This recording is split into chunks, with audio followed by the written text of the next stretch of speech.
anak-anak yang terkasih, selamat malam. Puji syukur kita bertemu kembali dalam ibadah keluarga sektor 1 sampai dengan sektor ke-8 GPIB Jemaat Kasih Setia melalui rekaman video streaming ini.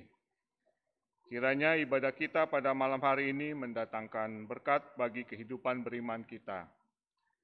Sebelum beribadah, mari kita bersaat teduh sejenak.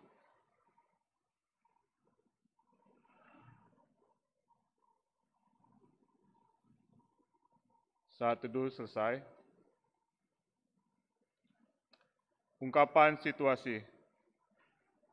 Ketika pergumulan menimpa bangsa dan negara kami, baik bencana alam atau dampak dari pandemi, banyak mereka yang mengalami penderitaan bahkan kekurangan.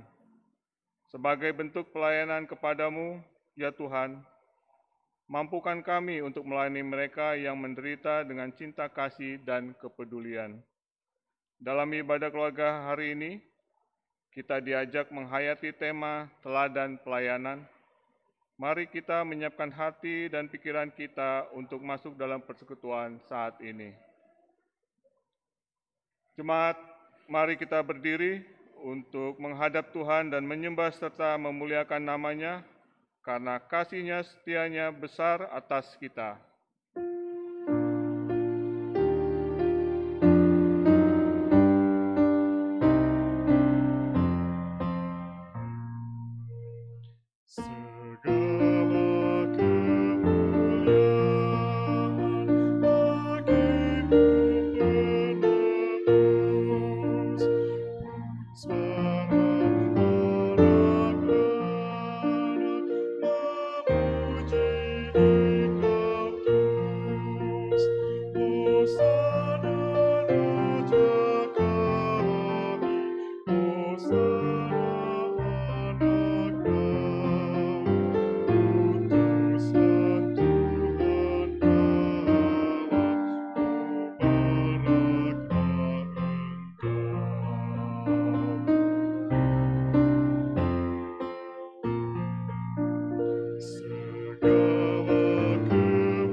Kita berdoa.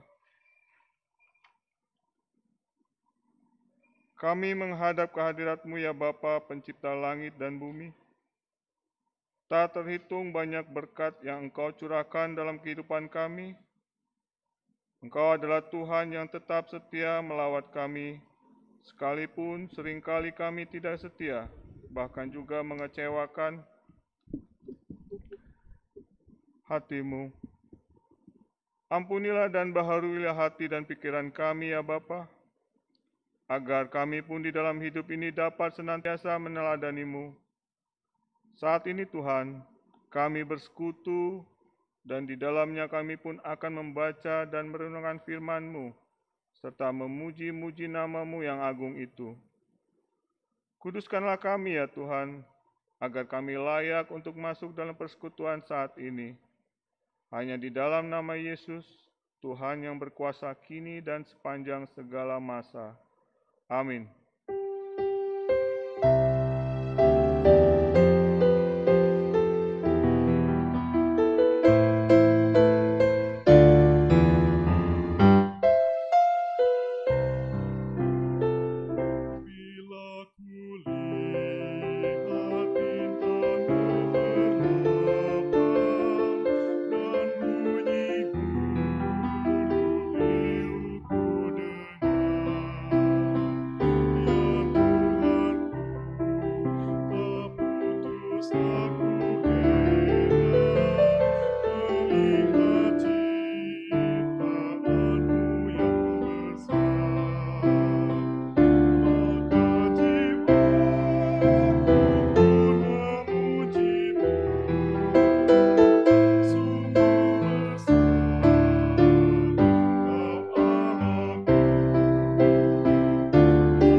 jemaat silakan duduk.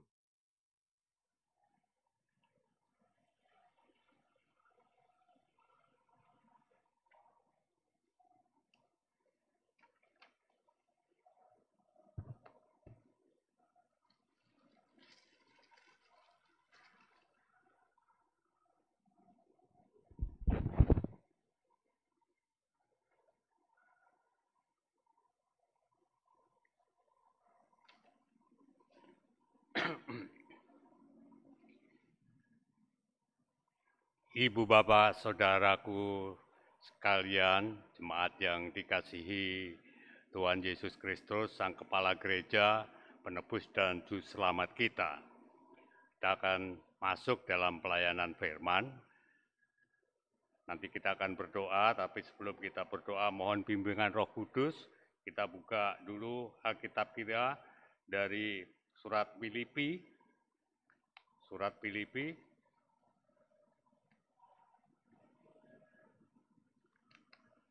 pasal 2 ayat 25 sampai dengan 30. Filipi pasal 2 ayat 25 sampai dengan 30.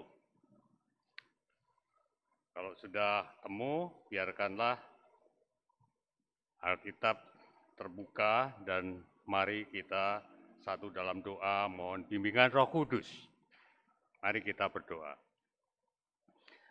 Tuhan Allah Bapa Surgawi, yang kami kenal dan kami sapa dalam Yesus Kristus Tuhan, penebus dan juru selamat kami, junjungan kami yang agung. Pada saat ini ya Bapa, pada ibadah keluarga pada malam hari ini,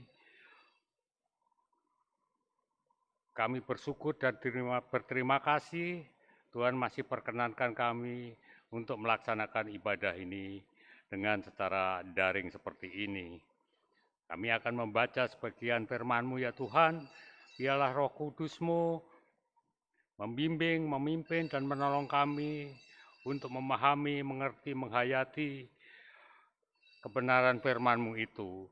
Dan Tuhan juga mampukan kami untuk kami dapat melaksanakan dalam kehidupan kami sehari-hari. Berfirmanlah ya Bapa, anak-anak-Mu siap untuk mendengarkannya. Dalam nama Yesus Kristus Tuhan penebus dan juru selamat kami, doa ini kami sampaikan kepadamu. Amin. Marilah berdiri untuk mendengarkan firman Tuhan.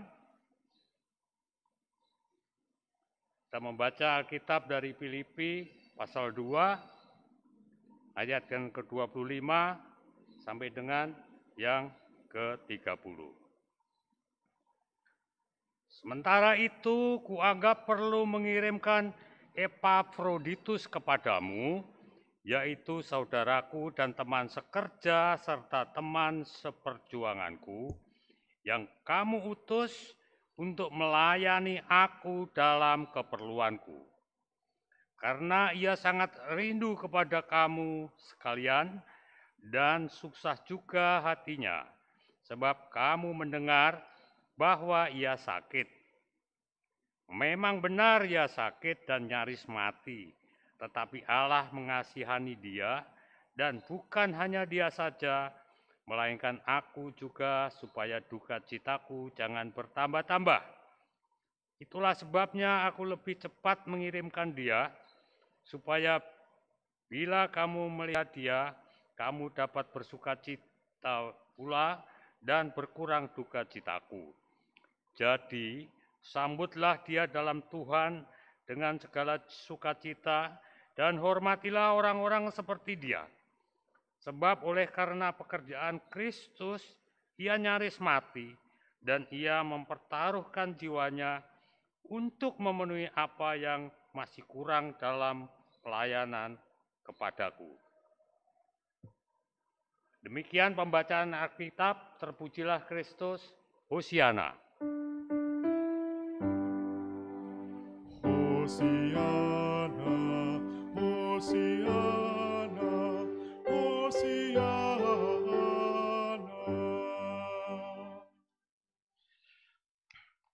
Ibu bapak dan saudaraku sekalian, jemaat Tuhan yang dikasihi, malam ini di dalam ibadah keluarga kita akan merenungkan firman Tuhan yang baru saja kita baca dan kita dengar tadi dengan tema teladan pelayanan. Nah, ini ada satu hal yang nanti mesti kita kupas, kita renungkan baik-baik. Pelayanan itu apa, teladan itu apa, dan kenapa demikian. Dan sebenarnya bagaimana seharusnya kita masing-masing selaku orang percaya, murid-murid, pengikut Yesus ini melakukan dalam kehidupan masing-masing dalam keseharian kita. Yang pertama saya ingin sampaikan, yaitu tentang situasi yang kita hadapi sekarang ini. Baru atau sedang juga kita ditimpa satu keadaan yang cukup membuat satu kesusahan atau penderitaan, yaitu banjir yang melanda sebagian dari wilayah GPIB Kasih Setia Ciledug, di mana Tuhan tempatkan kita untuk tinggal di daerah ini. Kita semua sudah mengerti, baik yang tertimpa bencana banjir, saudara-saudara kita, ataupun juga saudara-saudara kita masyarakat luas, ataupun kita yang tidak tertimpa banjir juga merasakan itu semua. Sehingga kita tolong-menolong untuk bisa saling meringankan bagaimana penderitaan ini berkurang. Yang kedua juga, dalam masa pandemi COVID-19 ini, segala macam kesusahan, kesulitan, masalah, selama itu kita terus silih berganti, seakan-akan tidak ada hentinya. Banyak orang sulit, khawatir, baik tentang penyakit itu sendiri, ataupun juga dampaknya di dalam penghidupan, atau di bidang-bidang ekonomi, baik pribadi, keluarga, maupun secara luas bangsa negara, maupun di dunia ini.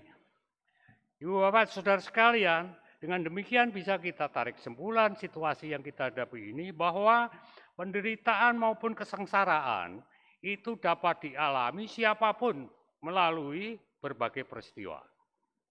Itu di satu sisi. Di sisi lain, sebagai anak-anak Tuhan, dalam pelayanan kita ini harus menjadi teladan. Bagaimana ini harus kita pikirkan, kita sikapi, dan kita juga lakukan dalam pelaksanaan secara konkret dalam kehidupan sehari-hari oleh kita masing-masing ini. Di hal yang lain, tema teladan dan pelayanan yang kita baca, kita dengar dari Filipi pasal 2:25 itu, kenapa ini muncul pada ibadah keluarga kita pada malam hari ini? Kita mengerti bahwa saat ini kita sedang ada dalam minggu-minggu Prapaskah. Tentu ini bukan kebetulan, tetapi justru juga akan kita perhatikan, kita maknai di dalam kita menjalani Prapaskah kita ini. Nah, dari sana saya mulai dari pelayanan. Pelayanan ini sudah tentu kita tahu adalah kata sifat dari kata benda pelayan. Jadi pelayan kata benda, jadi kata sifat itu menerangkan tentang person atau oknum yang namanya pelayan. Jadi pelayan itu punya tugas fungsi ya pelayanan. Pelayanan kalau di kita kosakata bahasa Indonesia jelas, ya, tetapi kalau di bahasa asing itu sangat dibedakan. Misalnya bahasa Inggris, pelayanan di sini yang dimaksud bukan service, tapi ministry. Ya, ini banyak dipakai dalam istilah gerejawi ministry itu. Jadi apa sebenarnya? Apakah sama dengan service itu? Pasti tidak. Melampaui itu ministry atau pelayanan yang dimaksud di sini. Ya, mari kita coba renungkan di situ. Jadi pelayanan kepada Tuhan, inilah intinya. Pelayanan itu kepada Tuhan. Esensinya adalah di situ kalau kita memakai istilah ministry ini. orang Kristen seperti kita-kita ini, ya, banyak yang sering salah memahami pengertian ini. Dipahaminya sebagian besar bahwa pelayanan itu hanyalah kegiatan dalam lingkungan gereja. Kalau di luar lingkungan gereja itu bukan pelayanan.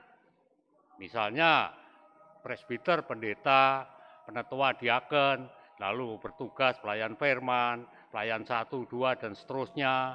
Lalu kemudian kegiatan-kegiatan diakonia, lalu musik gerejawi, ambil bagian dalam paduan suara, vokal group, dan semacam itu. Itu baru diomong pelayanan. Kalau di luar itu tidak. Nah, Ibu Bapak dan Saudara sekalian, inilah sebenarnya sesuatu yang tidak benar atau salah dan bisa menyesatkan. Yang benar, yang pertama adalah semua tindakan baik dipikirkan, diucapkan, dan dilakukan sesuai dengan pikiran dan perasaan Allah. Inti pelayanan adalah melayani perasaan Bapa dan Tuhan Yesus Kristus. Pelayanan dimulai dari sikap hati dan cara berpikir serta gaya hidup atau perilaku yang sesuai dengan keinginan Allah setiap hari sehingga sungguh-sungguh dapat memuaskan atau menyenangkan hati Bapa dan Tuhan Yesus Kristus. Ya. Jadi pelayanan itu tidak di dalam lingkup gereja saja, di luar itu juga pelayanan. Hanya harus kita fokuskan bahwa pelayanan itu adalah kepada Tuhan. Melalui kegiatan kita di dalam pekerjaan kita masing-masing atau profesi kita masing-masing, itu juga pelayanan. Kalau Ibu Bapak sekalian membaca Matius pasal 7 ayat 21 sampai dengan 23. Pasal 7 ayat 21 sampai dengan 23. Saya bacakan. Bukan setiap orang yang berseru kepadaku, Tuhan, Tuhan akan masuk ke dalam kerajaan sorga, melainkan dia yang melakukan kehendak Bapakku yang di sorga. Pada hari terakhir, banyak orang akan berseru kepadaku, Tuhan, Tuhan, bukanlah kami bernubuat demi namamu, dan mengusir setan demi namamu, dan mengadakan banyak mukjizat demi namamu juga. Pada waktu itulah aku akan berterus terang kepada mereka dan berkata, aku tidak pernah mengenal kamu. Nyahlah daripadaku, kamu sekalian pembuat kejahatan. Ya, jadi jangan kira kalau kita sudah aktif di dalam kegiatan di gereja itu baru pelayanan. Di luar itu juga pelayanan. Anak-anak kita bersekolah dengan rajin, memberikan hasil yang terbaik untuk kemuliaan hormat nama Tuhan. Kita bekerja juga dengan hasil yang terbaik untuk memuliakan hormat nama Tuhan. Tidak asal-asalan, tidak setengah-setengah, apapun yang kita kerjakan. Ya, ini juga satu pengertian pelayanan yang benar menurut iman kekristenan. Oleh karena itu Ibu Bapak sekalian, maka pekerjaan atau profesi yang kita lakukan juga pelayanan kepada Tuhan. Mari kita coba buka dalam kitab 1 Korintus pasal 6 ayat 19 dan 20. Supaya kita tidak mereka-reka sendiri, tapi semuanya atas dasar kebenaran firman Tuhan. Ya, jadi firman Tuhan itulah yang mengungkap kebenaran, eksegesis kita. Ini saya coba untuk sedikit kita intertekstual ya, biblika intertekstual. 1 Korintus pasal yang ke-6 ayat yang ke-19 sampai dengan 20. Saya sudah ketemu, baik saya bacakan. Atau tidak tahukah kamu bahwa tubuhmu ya, adalah bait Roh Kudus yang diam di dalam kamu. Roh Kudus yang kamu peroleh dari Allah dan bahwa kamu bukan milik kamu sendiri, sebab kamu telah dibeli dan harganya telah lunas dibayar. Karena itu, muliakanlah Allah dengan tubuhmu di mana saja, di dalam gereja, kegiatan-kegiatan gerejawi, ataupun di luar itu, semuanya harus dengan motivasi, harus dengan niat, dan dengan tujuan untuk memuliakan Allah dengan apa yang telah diberikan ke tubuh kita seutuhnya. Lalu mari kita masuk coba untuk kepada eksegesis sebelum kita bahas Filipi pasal 2 ayat 25 sampai dengan 30 tadi yang kita baca, kita dengar, kita pahami dulu mengenai seluruh surat Paulus kepada jemaat di Filipi ini. Ya, secara keseluruhan itu. Karena ayat ini tidak bisa lepas sendiri dari konteks semuanya di surat Filipi itu. Surat kepada jemaat Filipi ini ya, sering juga dibilang lazim oleh para penafsir Alkitab itu surat sukacita. Surat sukacita. Loh, di mana sukacitanya nih? Ya, secara umum latar belakang atau konteks dari surat Filipi ini adalah jemaat Filipi itu, Ibu Bapak sekalian, adalah jemaat pertama di benua Eropa. Jemaat Filipi mengirimkan pemberian melalui Epafroditus. Epafroditus itu salah satu di antara jemaat di Filipi itu.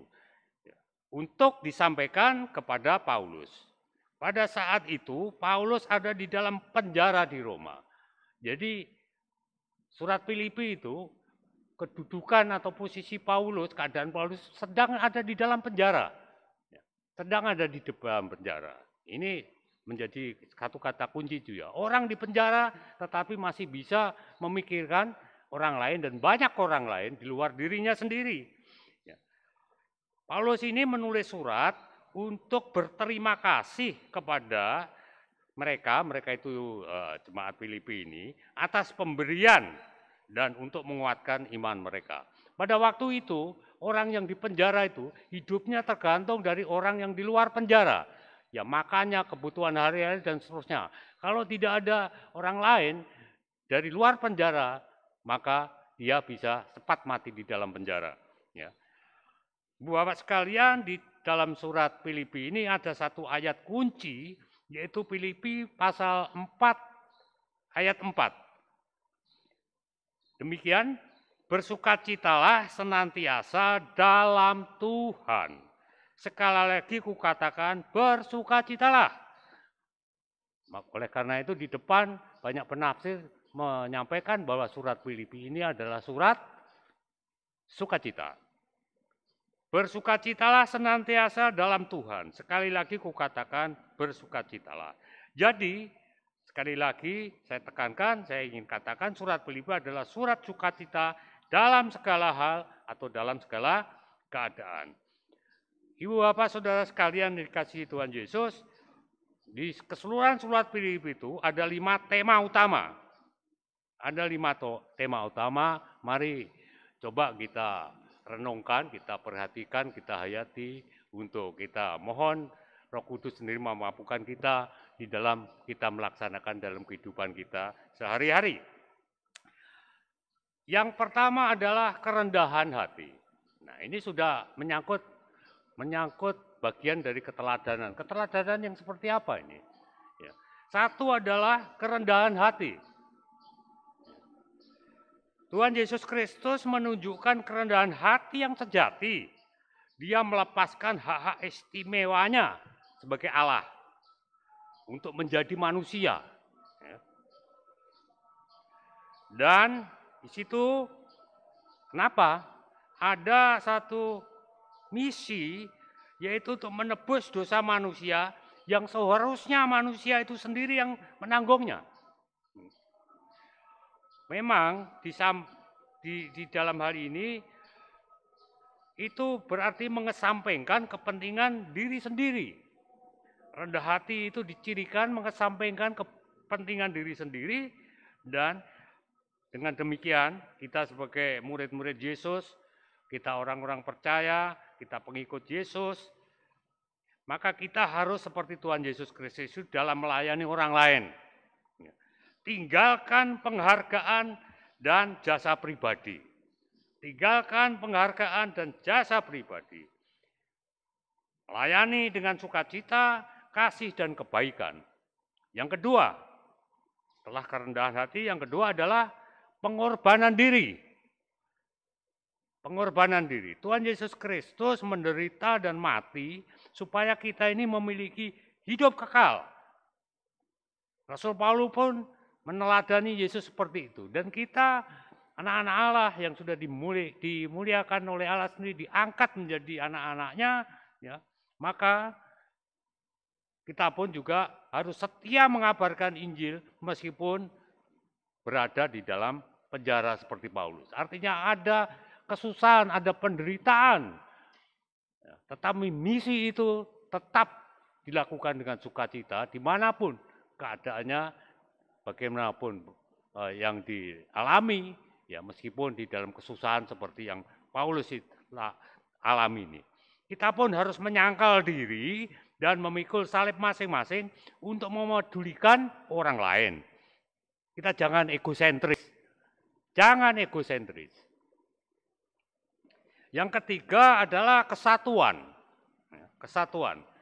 Di setiap gereja ataupun generasi pasti ada pengaruh-pengaruh yang memecah belah, termasuk di GPIB Kasih Setia kita ini. Ada permasalahan, ada juga kesetiaan, ada juga konflik. Di tengah-tengah kesulitan mudah untuk saling menyalahkan. Paulus mendorong untuk saling sepakat, berhenti mengeluh, dan kerjasama serta bekerja bersama. Demikian pula seharusnya kita sebagai orang percaya bersatu melawan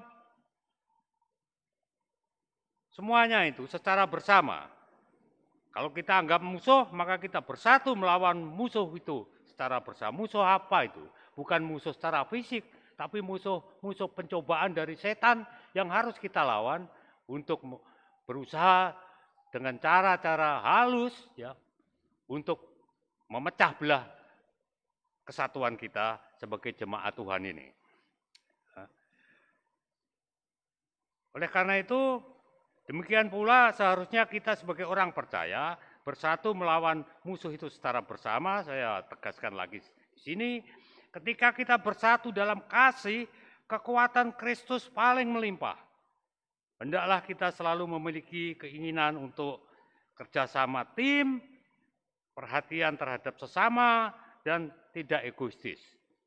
Silahkan menjawab sendiri-sendiri secara pribadi di dalam keluarga maupun kita bersekutu di dalam jemaat GPIB Kasih Setia ini.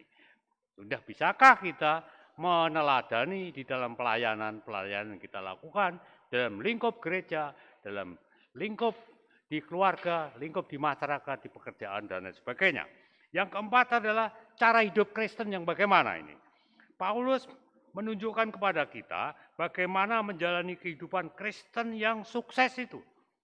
Kita bisa menjadi dewasa melalui penyatuan erat dengan Kristus, sehingga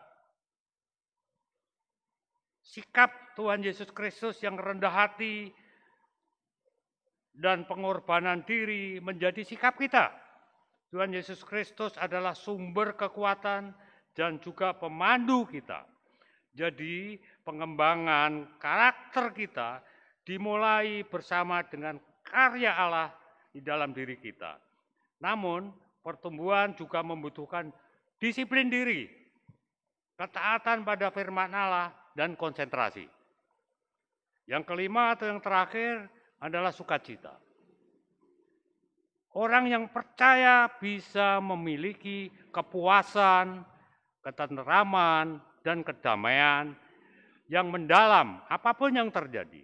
Sukacita ini berasal dari pengenalan pribadi akan Tuhan Yesus Kristus dan dari kebergantungan pada kekuatannya, bukan pada kekuatan diri sendiri. Kita bisa bersukacita bahkan dalam keadaan kesulitan, dalam keadaan penderitaan.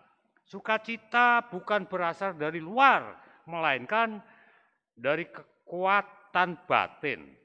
Sehingga orang Kristen jangan kita bersandar pada apa yang kita miliki atau apa yang kita alami sebagai sumber sukacita, melainkan pada Tuhan Yesus Kristus di dalam diri kita.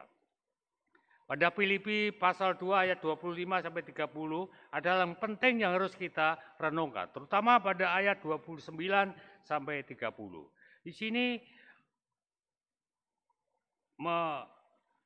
menyiratkan bahwa dunia ini menghormati orang-orang yang pandai, yang cantik, yang kaya, yang berkuasa.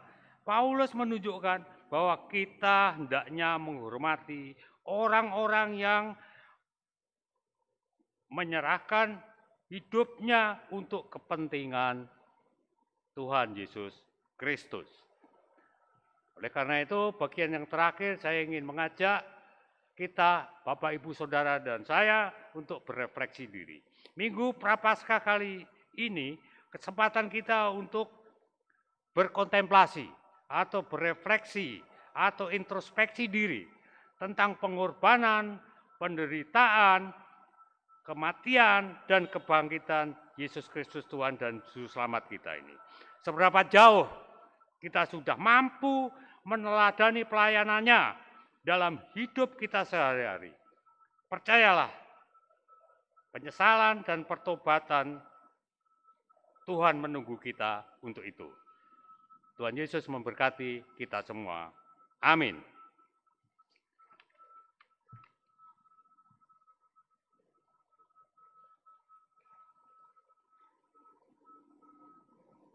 Kita sambut dengan jawaban umat. Kita menyanyi dari Kidung Jemaat 341, bait yang kedua.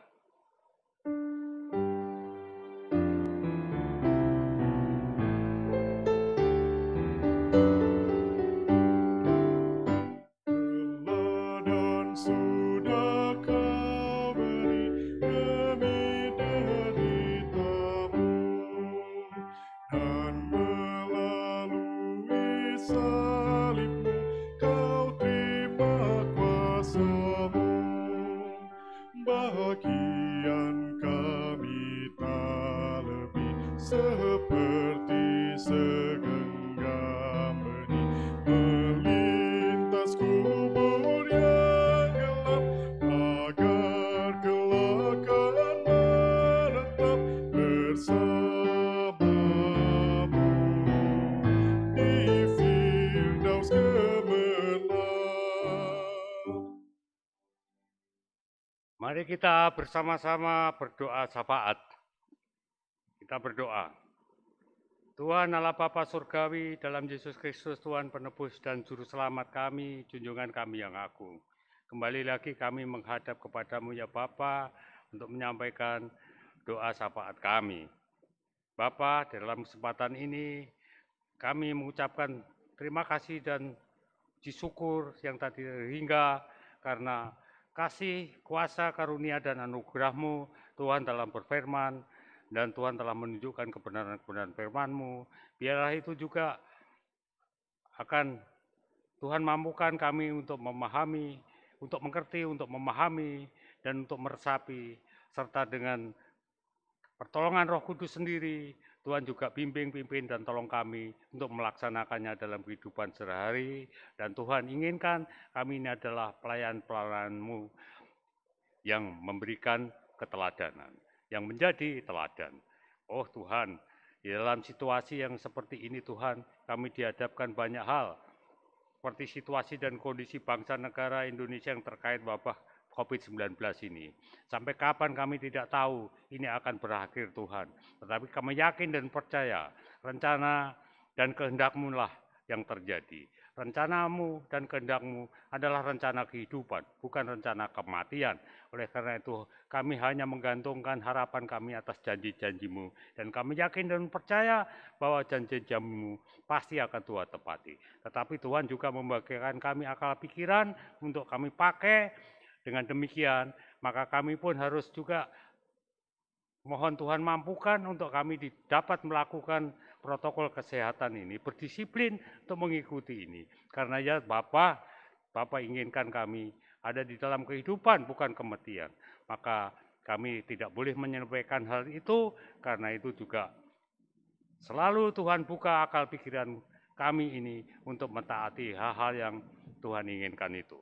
Bapak di surga, juga situasi global bangsa-bangsa lain di dunia ini terkait hal itu juga, semua bangsa dan negara di dunia itu menghadapi hal yang sama tentang dampak pandemi dari COVID-19 ini. Biarlah ya Tuhan juga bekerja, dan kami yakin Tuhan akan tunjukkan kuasa kasih karunia dan anugerah-Mu untuk kebaikan dunia. Biarlah dengan demikian banyak orang percaya bahwa tidak ada kuasa di atas kuasa kecuali kuasa-Mu ya Bapa. Tidak ada nama di atas nama kecuali nama Yesus Kristus, Tuhan penebus dan juru selamat kami.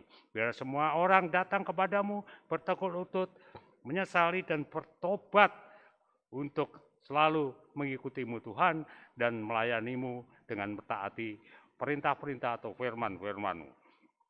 Upaya penanggulangan yang dilakukan oleh para dokter dan tenaga medis serta relawan-relawan siapapun yang terlibat di dalam hal penanggulangan, pencegahan dari pandemi COVID-19 ini, Tuhan juga mau memberkati. Itu semua adalah dari-Mu Tuhan. Tuhan pakai mereka untuk kegunaan, kemanfaatan, dan kemaslahatan umat-umat-Mu ini. Biarlah ya Tuhan, sekali lagi dengan hal-hal atau peristiwa seperti itu menyadarkan kepada kami bahwa Engkaulah yang berkuasa dan Engkaulah yang mengasihi semuanya ini. Para korban yang sedang dirawat di rumah sakit ini dan di mana saja, termasuk saudara-saudara sama-sama keluarga Allah ini, Tuhan juga tidak tinggalkan. Dan biarlah Tuhan sendiri menjamah, melawat, dan memberikan penghiburan, baik mereka yang sedang sakit, di rumah sakit, di rumah, ataupun keluarga yang merawat, dan siapapun yang mempedulikan, untuk Tuhan beri kekuatan, dan Tuhan beri keyakinan, kepercayaan, untuk selalu memandang kepadamu, ya Bapa, ya Tuhan Yesus Kristus, dan Roh Kudus, Allah Tritunggal yang Esa. Bapa di surga, pada kesempatan ini kami juga berdoa untuk para pemimpin negara dan kota yang Tuhan tempatkan kami tinggal di situ, di sini. Tuhan juga tidak tinggalkan mereka. Mereka adalah wakil-wakil-Mu ya Tuhan. Berilah roh kebijakan, hikmat, agar mereka mau dipakai oleh Tuhan untuk rencana dan rancangan-Mu terjadi di dunia ini. Kami juga berdoa kepada gereja-Mu ya Tuhan, jemaat-Mu ya Tuhan, GPIB kasih setia dan pelayanannya. Apapun yang kami tempuh Tuhan dalam keterbatasan kami, di dalam kendala-kendala yang kami hadapi, terus Tuhan tumbuhkan semangat untuk saling peduli, tidak aja di antara kami, anak-anak-Mu, tetapi juga merambah kepada tetangga, masyarakat di sekitar kami. Biarlah ya Tuhan, kami ingin Injil, kabar keselamatan, Yesus Kristus adalah penebus dan juru selamat satu-satunya bagi mereka yang percaya, semakin banyak orang yang datang kepadamu. Bapa di surga, tidak lupa pula dalam kesempatan ini kami berdoa untuk keluarga masing-masing. Tuhan juga selalu lawat anak-anak, cucu-cucu yang belum bisa bersekolah secara fisik, yang terus-menerus sampai kapan kami tidak tahu untuk melakukan sekolah secara daring. Ya Tuhan, usirlah mereka dari kebosanan dan tetap rajin, karena ke depan mereka adalah mau hidup untuk hormat dan kemuliaan nama-Mu saja. Keluarga-keluarga yang dalam keadaan apapun, pada situasi kondisi apapun, ya Tuhan, jangan tinggalkan kami ini, tapi selalu ya Tuhan, kami percaya Tuhan tidak tinggalkan kami. Bapa di surga, banyak hal yang kami mohon, oleh karena itu sebagai orang-orang yang berdosa, kami mohon pengasihan-Mu ya Bapa. Kami juga berdoa sebagaimana yang diajarkan Tuhan Yesus, berdoa doa Bapa kami. Bapa kami yang ada di sorga, dikuduslah namamu, datanglah kerajaan-Mu, jadilah kehendak-Mu di bumi seperti di sorga, berilah rezeki kami pada hari ini secukupnya, dan ampunilah kesalahan kami, seperti kami juga mengampuni orang yang bersalah kepada kami. Janganlah membawa kami ke dalam pencobaan, tetapi lepaskanlah kami dari yang jahat. Karena Engkaulah yang empunya kerajaan dan kuasa dan kemuliaan sampai selama-lamanya. Amin.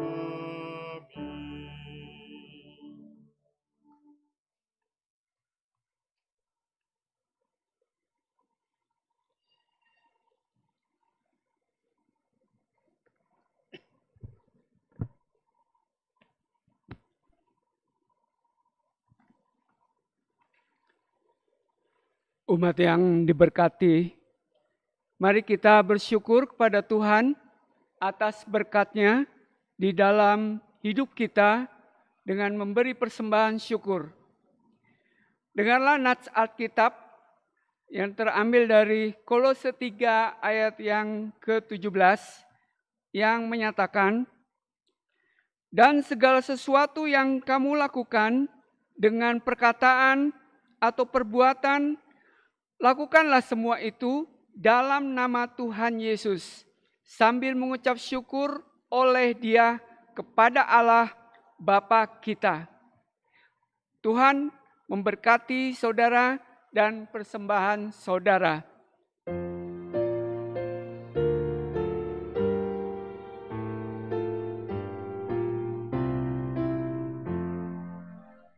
Sekarang bersyukur,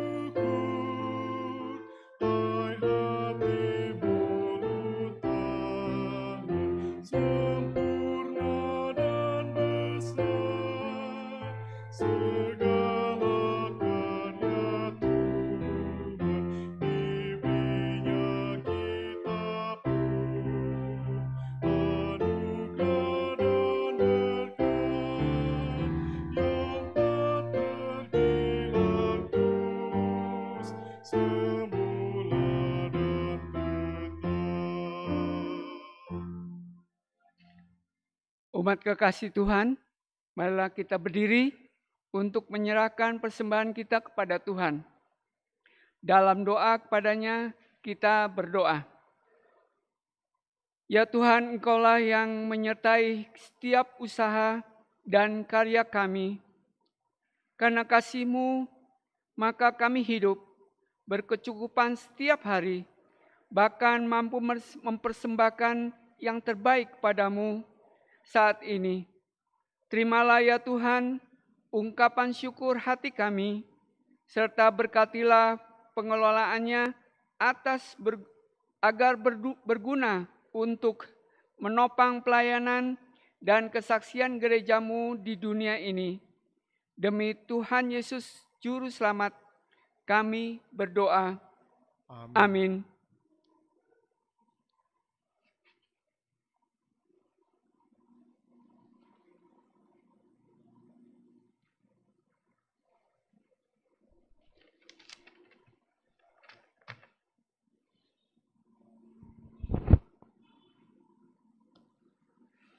Ibu, Bapak, saudaraku, jemaat yang dikasihi Tuhan Yesus, mari kita berdiri untuk menerima amanat pengutusan. Marilah kita mendengar amanat pengutusan. Pergilah dalam damai sejahtera Tuhan dan lakukan firman Tuhan yang telah kamu dengar.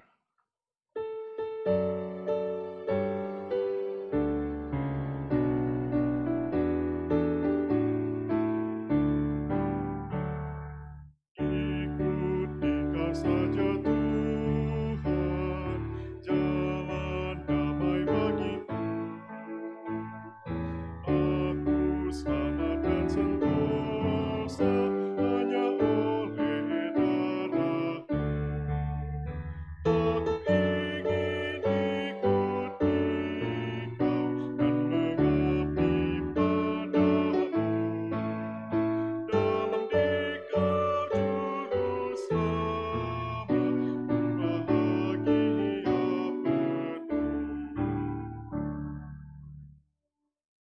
Jika masih tetap berdiri, arahkanlah hatimu kepada Tuhan dan terimalah berkat-Nya. Kasih karunia Tuhan Yesus Kristus, kasih Allah Bapa dan persekutuan Roh Kudus menyertai kamu sekalian dan sekarang sampai selama-lamanya.